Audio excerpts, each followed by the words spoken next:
You're listening to the Dibbly-Dobbly podcast. Remember to like, share, comment, subscribe, and click the bell to make sure you get the latest episodes of the podcast. Be sure to like and share our Facebook page and follow us on Twitter and on Instagram. And that's a perfect segue into our next discussion point of this episode, Jehan. And it's talking about the failures overseas because in England, India, it's been pretty poor over the last nearly 20 years, you would say.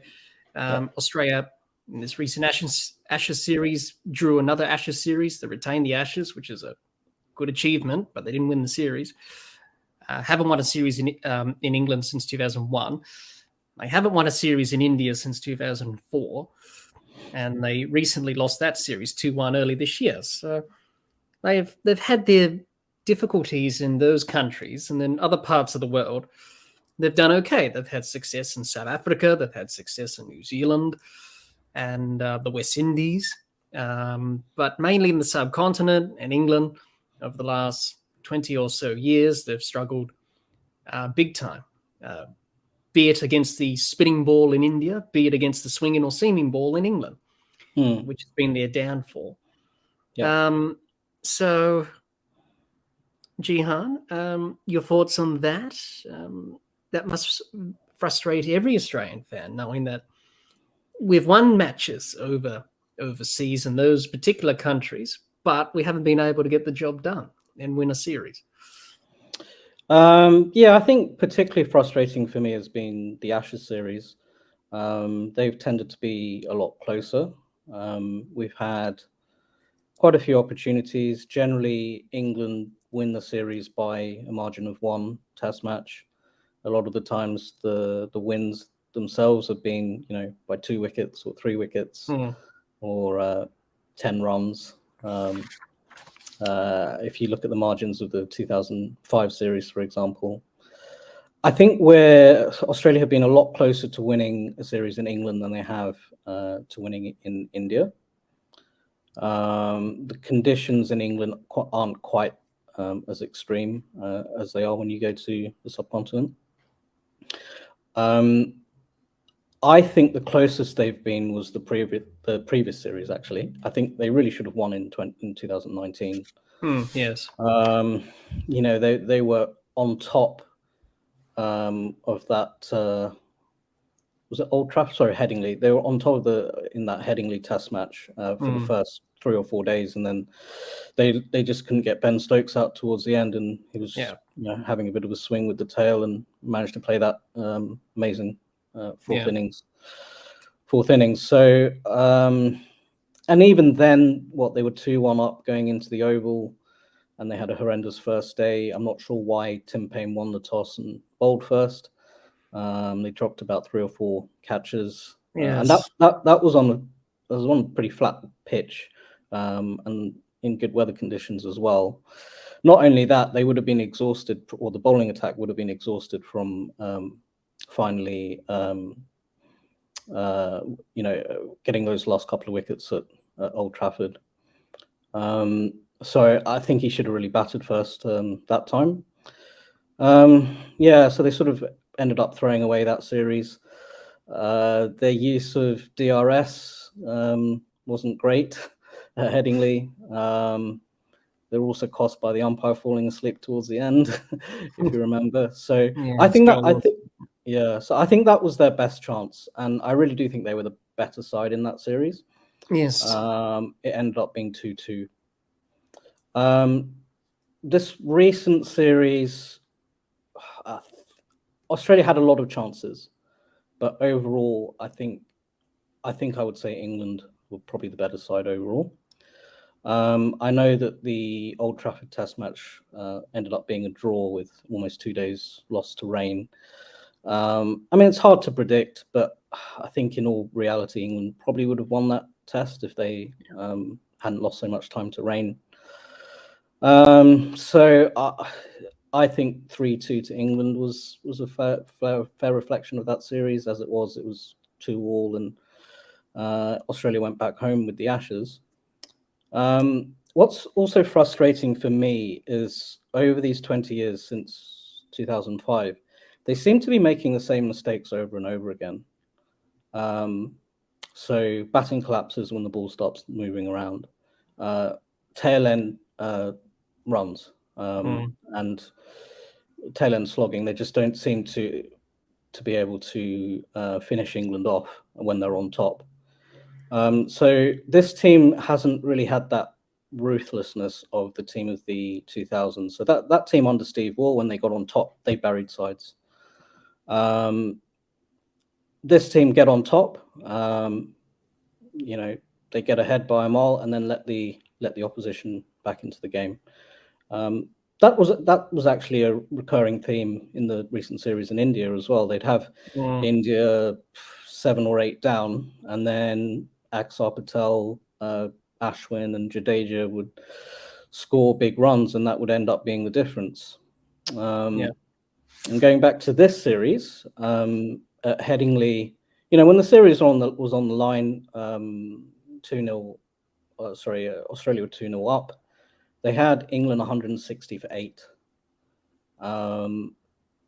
with a lead of around 100, and they came back on the ground after tea, and Mark Wood slogged a 24 off 8, which completely changed the momentum of that Test match and the series. In fact, Ben Stokes went on to get an 80. He also, started playing like he did in that innings 4 years ago, going after Todd Murphy. And yeah, they managed to close up that gap. And in the end, Australia couldn't quite get across the line. I mean, that was actually a very close Test match. England won by 3 wickets in the end. And yeah, even the Oval Test ended up being a margin of 50 runs, which isn't huge. So yeah, I'm disappointed in this last series because they had their opportunities. As I mentioned at Headingley, even at the Oval on day 1, you win the toss, put England into bat, you drop a whole load of catches, yet you still have them 212 for 7. Yeah, I mean that's still a good day if you finish them off. Yes. which they were unable to do. Let England get up to 280 odd, and then they didn't bat particularly well in the first innings. So yeah, I mean those are the frustrations for me when they play Ashes series in England. With India, it is slightly more difficult. The conditions play a huge part there. I think to be able to win in India, you have to have good spinners. You need to have spinners that can challenge the Indian batsmen, and then you also have to have batsmen that are able to score runs against India's spinners. Now, I think this time we had the bowling attack, so we had 3 good spinners. I thought Coonan bowled really well, as well as Todd Murphy. Lyon does what he always does. So we had the spinners. The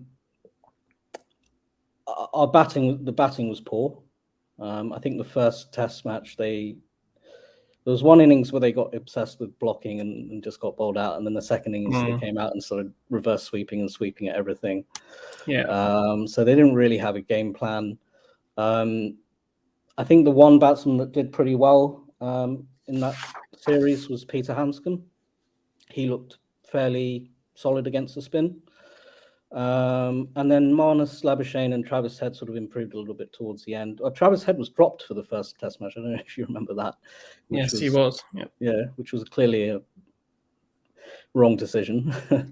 Well, it was, but that was his record previously in Pakistan and Sri Lanka, which wasn't ideal. But he was in form and he had a pretty good, last couple of years or so. Yeah, and when he came back into the side, he played really well. And they won that one Test match in indoor. Indoor. So this time the batting wasn't quite up to it. I think the real disappointment was Steve Smith, because you go into a series in the subcontinent and you expect him to be comfortable and score the most runs. Because he is their best player of spin, but he really struggled in that series. Yes, he did. Which was completely different to the previous series in 2017.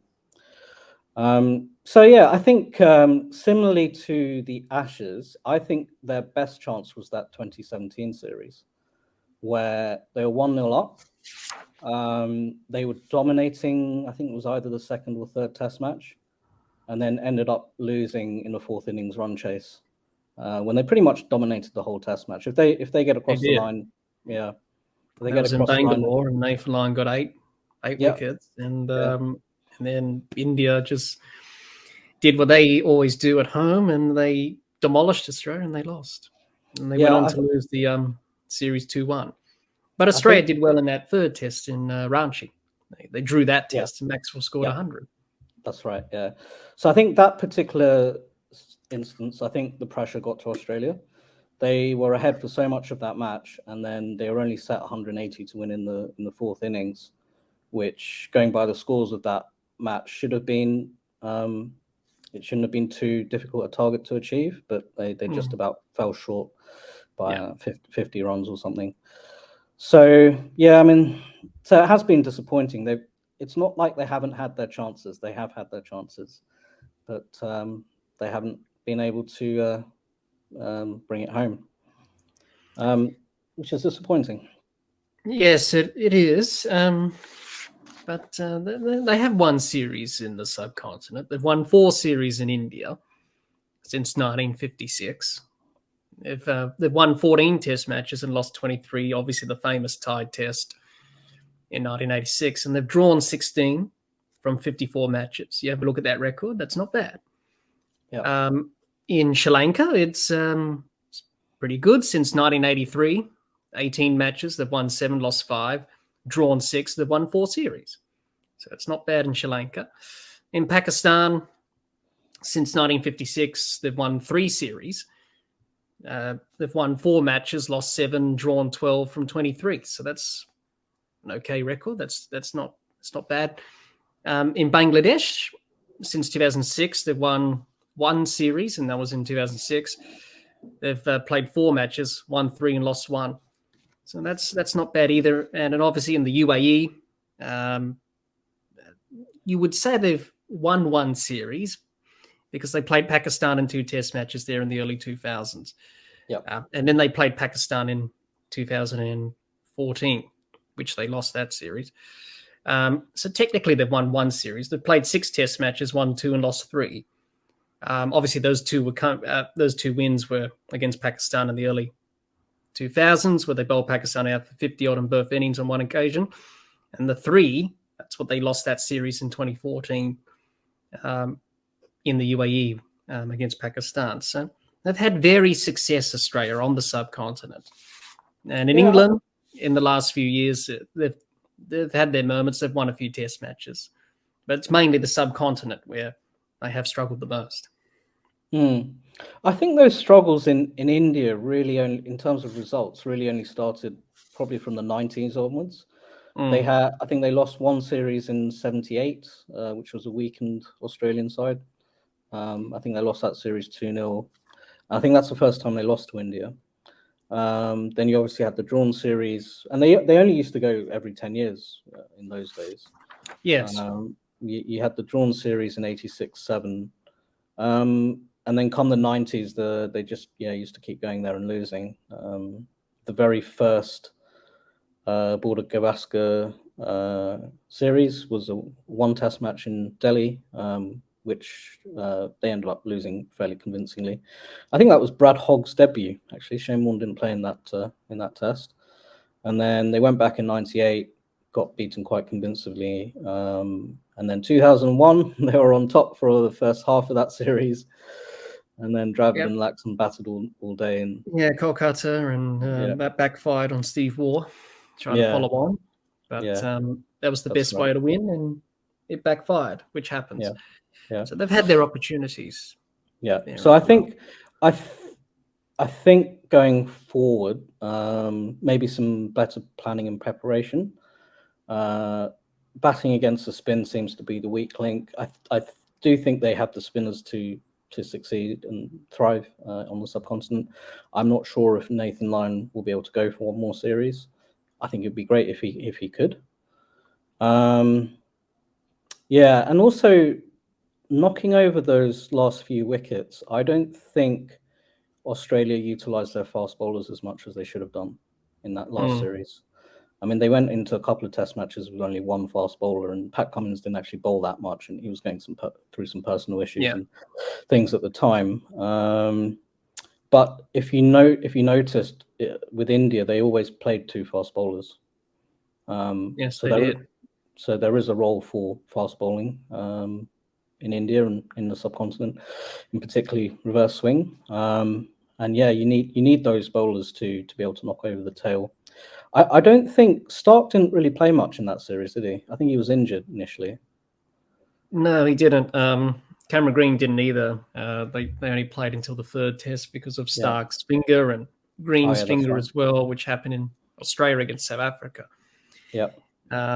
So he didn't feature that much early on in the series in India. Yeah, so I think they were a little bit unlucky with that as well, because he may have been able to knock over the tail with reverse swing. Yeah. So look, I think they will have their opportunities again. I don't think they're too far away, to be honest. I think they're closer to winning in England than they are to winning in India. And again, in England, I think a lot of it has to do with tactics and preparation as well. I think what they need to do is go back through the previous series and really analyze where they've gone wrong. Letting England back into the game, as I mentioned in this previous series in Headingley and at the Oval, they're going to be key turning points in that series. And it is something that has happened quite regularly, so maybe something to think about there. The other thing I'd say is England kind of play like they've got nothing to lose. So if they're a long way behind or Australia completely on top, they just start swinging the bat. And if they get away with it, they might get England back into the game. If they lose wickets, then they don't really think about it too much. So maybe Australia need to go into the series with a little bit more of that kind of attitude. I was during one of the lunch intervals, they were interviewing Stuart Broad, and he was talking about the 2009 series, and they showed the 5-wicket haul that he took at the Oval, which completely changed the momentum of that Test match again, and swayed it towards England's favour. And he was talking about the previous Test match at Headingley. I don't know if you remember this, but it was a heavy victory for Australia. So they put England in on a green seamer, bowled them out for 120 or something. Then the wicket flattened out. They piled on the runs. Ricky Ponting got runs, got a huge lead, and then came into the third innings. It was just they ended up winning by an innings. It was just a matter of getting those 10 wickets. And towards the end, England were really far away. Like I think they had to score another 150 or something to make Australia bat again, which they couldn't do. But Graham Swan and Stuart Broad just started throwing the bat, and they scored a quick 80 or something like that. They had nothing to lose, and he even said that. He said, we had nothing to lose, so we just thought we'd have a bit of a hit. Yeah. And he reckons that was the point that changed the momentum of the series, because they end up going to the Oval and winning that match in the series. So yeah, it's things like that. I think with the other thing in England is that the conditions, sometimes it can be really flat when the sun's out, and other times the ball starts moving all over the place. I think what England have done well in this series is they've capitalized when it's been really flat, which means that they're taking the attack to the bowling, saying to them, well, I don't think in these conditions you're particularly challenging to face, so we're going to go after you. And they did that well in Manchester. They did that well in the third innings at the Oval. And even the first innings of the series, they lost wickets because they were trying to attack Nathan Lyon, which unfortunately for Australia, Nathan Lyon got injured during that Test match. So That was something of a loss for Australia. Mm. So yeah, I think England saw those opportunities to really put the foot down. I mean, it did cost them at times, like at Lords when they became happy hookers, but for the most part, they really got on top at those times, which is, I think, something that Australia struggled to do. Even at the top of the order, you're opening with two 36-year-old opens towards the end of their career, and one of them isn't a particularly great runner either. I thought there was a lot of runs lost out that they left out there just from poor running from Khawaja, which was a complete opposite when you compared that to England's openers. They were getting singles quite regularly, and a lot of that has to do with the field settings as well. So yeah, it's just an overall disappointment for me, particularly this last series. I'm not sure what your thoughts and feelings were about the last series. Well, it had 2019 vibes about it, Mm. especially the last test. And the last test panned out how it did in 2019. You know, Australia won the toss. Yeah. They bowled England out for 200 odd, and then they got bowled out for 200 odd. And then England piled on the runs in the third innings. Mm. And then Australia had to chase nearly 400 to win, which was going to be tough, but they nearly could have done it. But obviously, we all know what happened there with the ball being changed, and that wasn't the reason Australia lost the test match. They lost it because they didn't bat well and didn't bowl well. You can't pin it on that ball change alone. I think it was just a bit of the ego, I think that our brand of cricket is better than your brand, telling that to England. And, you know, I think Australia didn't adapt. I think all teams have struggled against this England side because they don't know what to do because all their batters are attacking them and advancing down the wicket. But why don't you just bowl slower balls and change-ups and Yorkers like you do in T20 cricket? You know, T20 tactics. Yeah, we didn't see that from Australia all the time. We didn't see that. Well, we saw it from England in their bowling at times, but not from Australia. So they didn't. I think you have to attack more with the new ball. Mm. No matter how flat the wicket is and how little movement you're getting with that new ball, there's always going to be opportunities. I was thinking back to I don't know if you can remember Sehwag's 195 at the MCG, where it was a really flat wicket and he just essentially destroyed the Australian bowling attack. Yeah, but Steve Waugh would keep like 5 or 6 slips and collies in the whole time. Yeah, and they got wickets at the other end. And then once he got out, they managed to clean up the rest of the batting order. I think that was Australia's problem as well. They were a bit conservative in the field settings. They just put the field back because they didn't want to leak too many boundaries. Yeah. It doesn't matter if they hit a few boundaries away. If you nick off the openers or nick off most of the batters to the slips or gully or keeper, then you're taking wickets, and that's good. But I think Pat was a little bit, gun shy. I think he said, well, we're going for runs here. And then that allowed England to pick up easy singles.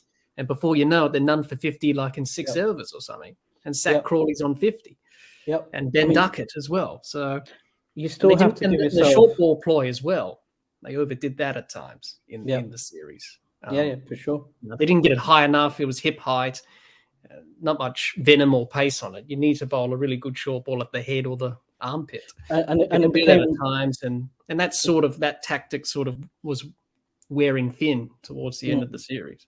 It became predictable, and guys like Wokes and Wood were just backing away, expecting it.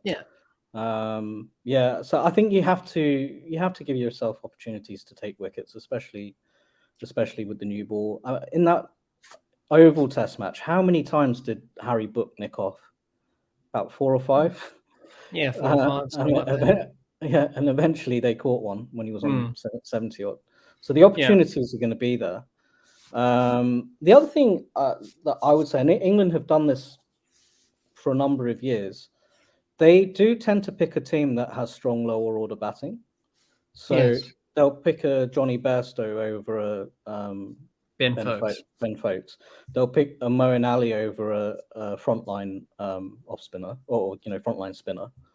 Well, they sort of had to do that because Jack Leach was injured, so they had to go back to Moeen in that regard. Yeah, so Jack Leach was injured, but they still could have gone with a frontline off spinner. I think they picked Moeen more for his batting than anything, and he's a decent spinner. He can do a job. He can do a job with the ball, which he ended up doing. And then who else? Chris Wokes. They used to like to pick Chris Wokes a lot for his lower order batting. Actually, I mean, this series, Wokes' position was justified by his bowling alone. But that's something that Australia don't like to do. And I was thinking even towards the very last session of the series, when Australia had that collapse, but they're still not too far off. It just took one partnership.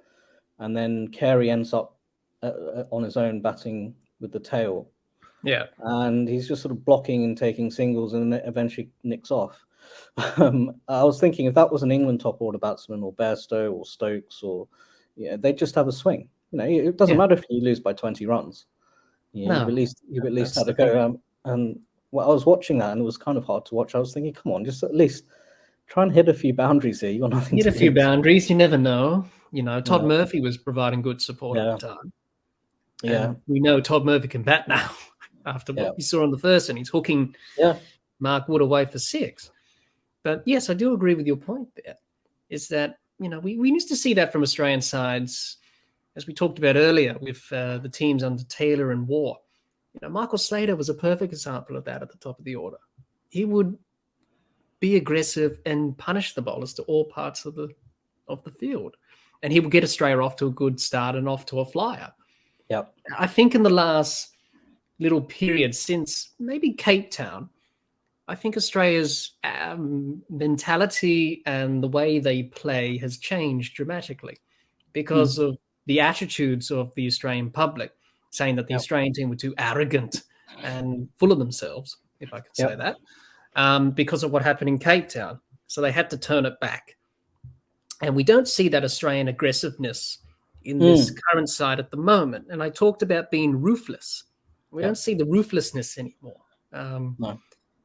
Because Cummins is not that type of leader. He's a leader that wants to lead from example in terms of being calm on the field, and I have no problems with that. And he's done an okay job, but he's been under pressure from various parts of the fan base and also probably former players as well, saying that a fast bowler can't be captain. But he's the captain for the time being. But I just feel like in this Ashes series, when they were on top, they didn't really grab it by the scruff of the neck as they used to do. So maybe they probably should go back to that aggressive approach. We've seen that from Australian teams over the years, but all of a sudden after Cape Town, it's changed dramatically. Yeah, I mean, they're definitely a lot more timid, I would say, since that episode. I mean, I'm not a huge fan of sledging and that, but you don't really see it anymore from the Australian team. No, you don't. That stems back to what happened in Cape Town. What happened with the incident with de Kock, and then I think it was Nathan Lyon who threw the ball on A.B. de Villiers when he was on the ground. That incident there. And it obviously, that was a heated series, but it was just the culture and the way that Australia played their cricket. You could say it was the same thing in the 70s with Ian Chappell and the Australian team. They were labelled as arrogant because they played their cricket hard, but they were arrogant, some people described. But they got results, and they won. They won series, they won test matches. So it's interesting with this Australian side with the way Cummins is leading, but that's just his style. That's his different style. And I'm not a fan of the sledging either. Just let your cricket do the talking. You don't need to, talk verbally to the opposition. You just let your cricket do the talking. But they have become a little bit more less aggressive. It's okay to be aggressive, but not be too over aggressive, as we saw before Cape Town happened, because they were really arrogant and aggressive in that time leading up to that incident. Mm. And that was just a part of the culture that needed to change, which it changed under Langer and Tim Payne, and now it's changed under McDonald and Pat Cummins.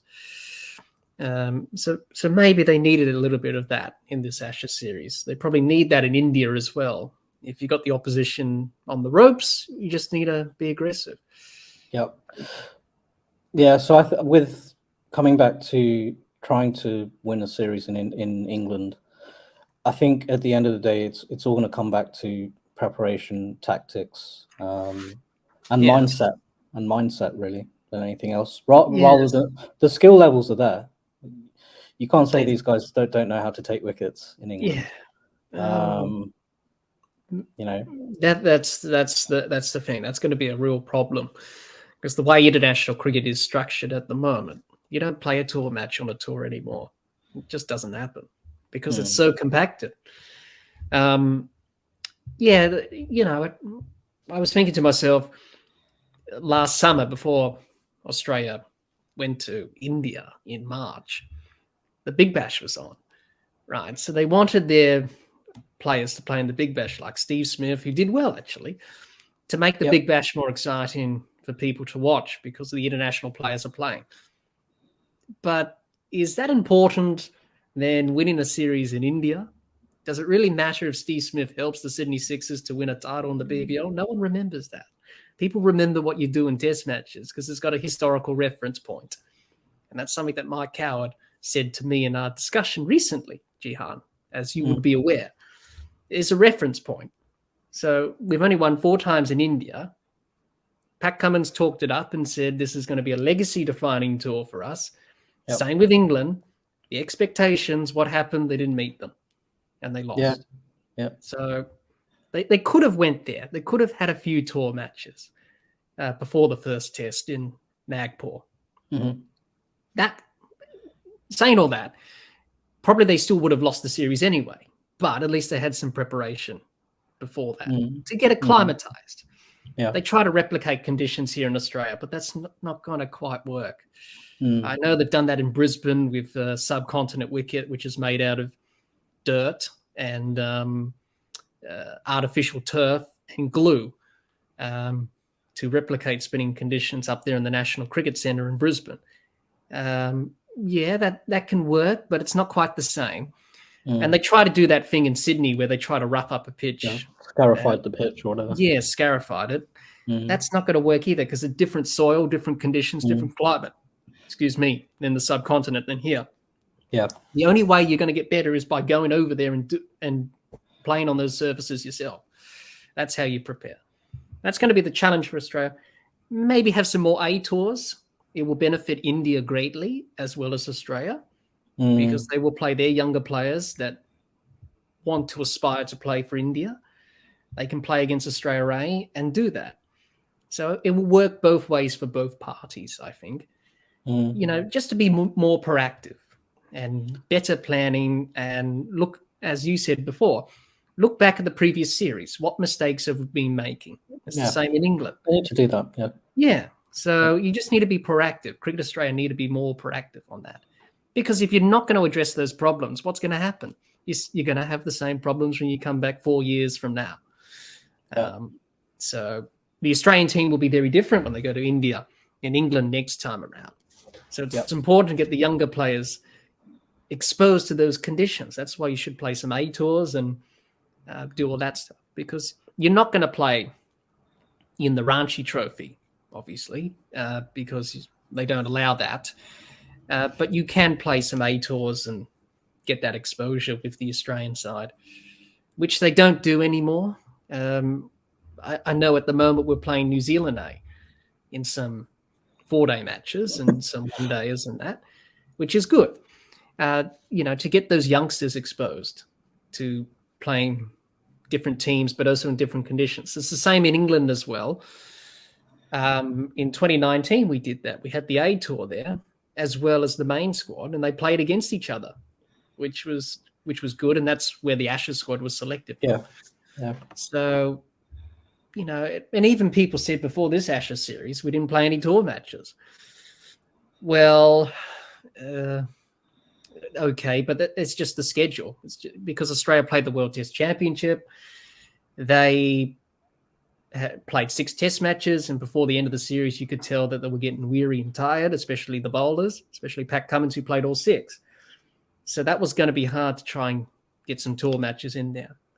Well, yeah, I mean, one thing I'd say is playing 6 test matches in 7 weeks or whatever it was is just ridiculous. Yes, I don't think that's sustainable. No, it's really. not. It's the way world cricket is at the moment, Jehan. It's the way that cricket boards structure tours now. It's all compacted in 1 or 2 months. That's it. Whereas a traditional cricket tour would go on for a few months, a couple of months, maybe 3. Especially back in the old days, because you'll play tour matches, you'll play first-class matches in between the test matches. Whereas back in the old days, they used to play a test match and then a one-day match and alternate between the two. Yep. Yeah, they would do that. Yeah. Yeah. But times are changing now. T20 cricket, the fixture, the calendar is just so compacted. You can't do that. So I don't know. I think it compromises on the quality of the cricket, which is unfortunate. And you could see players on both sides were really quite weary towards the end of that last test match. Yes. They were getting injuries and stuff like that, and tired and fatigued, because mainly England wanted to have this Ashes series in June, July because of the 100 in August, which is a controversial format, as many people have talked about and voiced their opinions on. But for the first time ever, we didn't have an Ashes test in August because of that. It's just the changing nature of the world.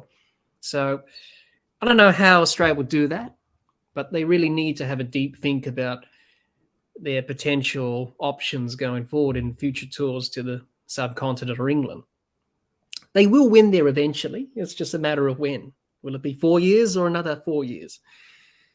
Well, I think they're closer to winning in England than they have been for a while. They actually, when you think about it, they haven't actually lost a series in England since 2015. No, they haven't. And, so they're managing to retain the Ashes, but just can't quite get over the line to win. Can't quite get over that last hurdle, which is very frustrating. But you'll take a retain. A drawn series to retain the Ashes. It's not quite the same feeling as winning the series, and then you won the Ashes, literally speaking. What about India, Jehan? Are they close to winning than India, or do you think that's still far off? I think it's a little bit further off. I am quite encouraged by the spinners that are coming through. Especially Todd Murphy. Todd Murphy's excellent. I thought that Kuhneman was pretty good as well. Yeah, Kuhneman did well. I first saw him playing in an ODI against Sri Lanka on the Sri Lanka tour the previous year, and I thought this guy looks pretty good. But I think I'm not sure if he plays a lot for Queensland. I think there's been struggle trying to get into that first 11. Yeah, he's played a few games. He's played over 10 matches. Yeah, so we have cricket, so he needs that a bit more exposure, and he's not going to play for Australia in Australia because they're going to play Nathan Lyon, and they're going to have one spinner. They always talk it up in Sydney that we're going to play 2 spinners, but it doesn't turn as much as it did back in the day when it turned square. So so I think he did well. Todd Murphy did well. Ashton Agar, well, he wasn't really considered, really. He played in Sydney against South Africa because they wanted to have a look at him, and they didn't take him on the tour. I think Ashton Agar is more of a limited overs bowler. Yes, yeah. But they do have other spinners, good spinners coming up, like Tanveer Sangar's. Yes, Tanveer Sangar's done well. But that's the thing. I think Australia need that sort of leg spinner. Sort of role. Off spin's good. And left arm orthodox or unorthodox is there, but you need that leg spinner. And probably Tanveer is probably the one. I know Mitchell Swepson's been tried. He's had a varied career, struggled in Pakistan a little bit, be it on those flatter surfaces. And did he play in Sri Lanka? Yeah, he did, I think. Yeah, he did. He got some wickets in that first match. Yes, he did. He got some wickets in that series, so he did okay there. I think he played in India, I think. Did he? No, I don't think he did. No, it was mainly Lyon, Murphy, and Kuhneman. Yeah. So he didn't play there at all. I think he went home to have a baby or something. Yes, that's right. He went home because of his child was being born. So so it'll be interesting to see how Australia shape up for the subcontinent, and also how many batters are competent in terms of playing spin. So I think that's where the weak link is. It is encouraging the number of good spinners that are coming through the ranks, which is obviously key to winning a series in the subcontinent. So I think they've got that base covered. It's the batting against spin that needs to improve. I was a little bit disappointed with Marnus Labuschagne on that series, to be honest. I thought he'd handled the spinners a lot better than he did. Travis Head has probably improved a little bit. Steve Smith had a horrendous series, which was a bit of a shock. I didn't see that coming. And David Warner only played 2 Test matches. Yeah, and David Warner was struggling against the fast bowlers, so he didn't even really get much of a look in against. Well, literally, that's how he got injured. Siraj broke his elbow, I think, and he had to go home. Yep. So, and then of the guys that came in, I thought Hanscom looked really good. Alex Carey played the reverse sweep too much. That was his downfall. The tail enders, well, the other disappointing one for me was Matt Renshaw, because he had a reasonable series the last time, but then when he came into this series, he was like a walking wicket. Yes, it was. He didn't really handle it too well. So it'd be interesting to see what they. I'm not sure if Steve Smith will make another series in India. I mean, that would probably be 4 years away. That'll be 4 years away, you would think. So he's probably. The batting would have to be led by Travis Head and then Marnus Labuschagne. It'd be interesting to see what happens there, but hopefully Australia can learn the lessons of the past and finally win a series in England and in the subcontinent. They've achieved so much in the subcontinent. They won in Pakistan, which was a good achievement in that series, 1-0 last year, and a 1-1 series draw against Sri Lanka is not bad. After they won the first test by 10 wickets in that run chase. But in the second test, the spin undid them. Pradaf Jayasuriya taken 10 plus wickets in the match. Yeah, I mean, they kind of lost the plot in that series as well. They were on top for a long period of that series. They dominated the first test match. I think. Yes, it was mainly the second test where the wheels fell off a bit there. The things really. At least it's better than last time. In 2016, they lost 3-0, so it's better than that series. That was probably their worst series in Sri Lanka. 99, they lost 1-0. That's the first time they lost to Sri Lanka, I believe. Yeah. And that was Steve Waugh's first series as captain. He didn't get off to a great start. No. They lost that series 1-0. 2 of the test matches were heavily rain affected, so ended up being draws. He broke his nose in one of the test matches. Yes, he did with Jason Gillespie. They collided in the field. And Jason Gillespie broke his knee. Yeah, which was a horrible incident. It's still on YouTube, actually. You can watch it. It's horrendous stuff. Yeah. So that was a horrendous start for Steve Waugh. And then 6 months or 4 or 5 months after that, they went to the Caribbean and was struggling to get Brian Lara out. So it wasn't the best of starts for Steve Waugh's captaincy. No, and then obviously the Shane Warne thing with him happened on that tour as well, and that's why Shane Warne didn't really see eye to eye with Steve Waugh after that, as we know. Yeah. But they then went on to win 16 Test matches in a row, and then they went on to become the great side. So Yes, after and they won after the a World rocky Cup start, in '99 as well. yep, So and and the World Cup, yeah, yep. yeah. Yeah. So they did pretty okay. You know, all captains start out like that. You have a few bad games at the start, and then you pick it up. Mm. So yeah, Australia's had very success overseas. But that's the old adage, isn't it, Jehan, in cricket, that you do well at home, but it's very hard to win away from home because you're not used to those conditions. But I think more proactiveness is needed. I agree with that, as you said. More proactiveness and learn from the mistakes and reflect, because that's what you've got to do in cricket. And that's why I think most fans would say India was a failure in terms of the series, 2-1. It's better than 3-1. It could have been 3-1. It could have been 4-0. So, that's just the way how you see it. But I think in England, I think most people would say it was I would say it was a failure still because you didn't win the series. You would say it's a success because you drawn the series, but if it wasn't for rain at Old Trafford, it would have been a lot different. So then it would have been a failure. So it depends how you look at that. Even Pat Cummins said, it was a good result. I think he was just saying that for the cameras. I think deep down inside he would have said, yeah, we're pretty disappointed with that 2-2 result. It could have been 3-2 to us. So depends how you look at it. But only time will tell going into the future, Jehan.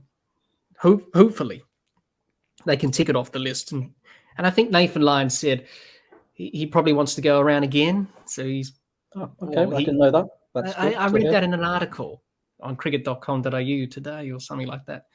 They talked to Nathan Lyon because he's coming back from that calf injury. He said, I haven't won in England. I haven't won in India, so I might as well go again. So, well, he could play until he's 40. Spinners are very durable.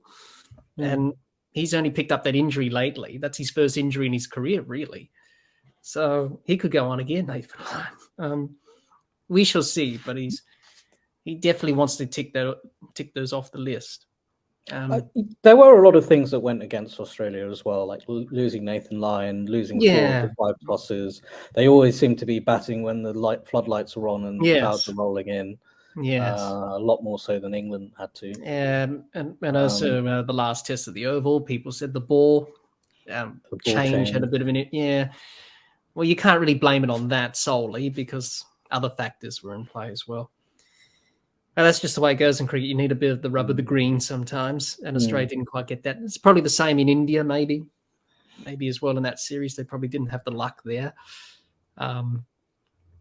But putting that to one side, there were some good performances in those tours that Australia have gone to England and in India recently. There were some good performances with bat and ball, individual performances. So that's encouraging. It's just that the team weren't able to pull it all together in a complete performance, which cost them the series. But we shall see what happens in the future and how they go about that. Hi, everyone. Hope you enjoyed listening to Jehan and I discuss Australia's failures overseas. If you're listening to this episode of the podcast on our YouTube channel, let us know in the comments some of your thoughts on why does Australia struggle to win away from home. We would love to hear what you have to say.